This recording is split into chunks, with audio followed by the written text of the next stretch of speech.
Et là, c'est l'heure du check info avec toi, Marion. On prend une info et on la vérifie. Aujourd'hui, tu réponds à cette question. Pourquoi on nous impose une distance de sécurité alors qu'on porte tous des masques ?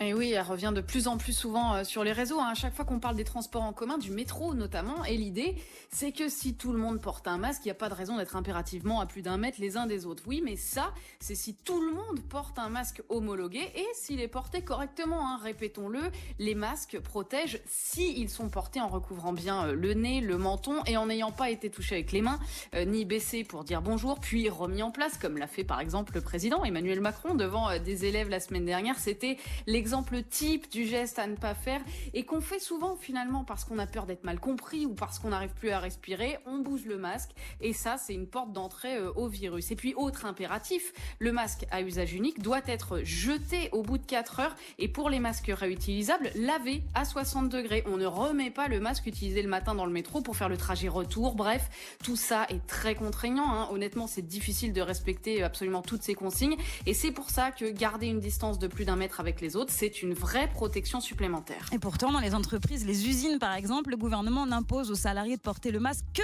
si la distance d'1 mètre ne peut pas être respectée.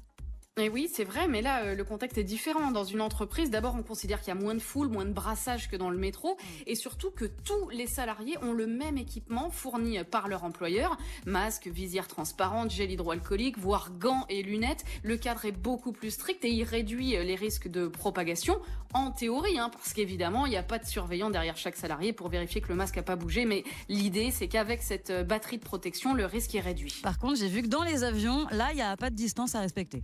Et non, contrairement au train et au transport en commun, là, le secrétaire d'État au transport, Jean-Baptiste Djebbari, a annoncé effectivement que les compagnies aériennes ne sont pas obligées de condamner un siège sur 2 pour créer cette distance dans les avions. Seule obligation, le port du masque pour tout le monde. Pourtant, dans les avions, on le sait, on est quand même collé à son voisin, mais visiblement, un autre argument l'a emporté. Le ministre a employé l'expression lui-même sur RTL. Rentabilité économique, comme quoi les règles sont bien à géométrie variable. Ici, l'argument économique est prioritaire sur la santé. Move Radio, Hip Hop Nation.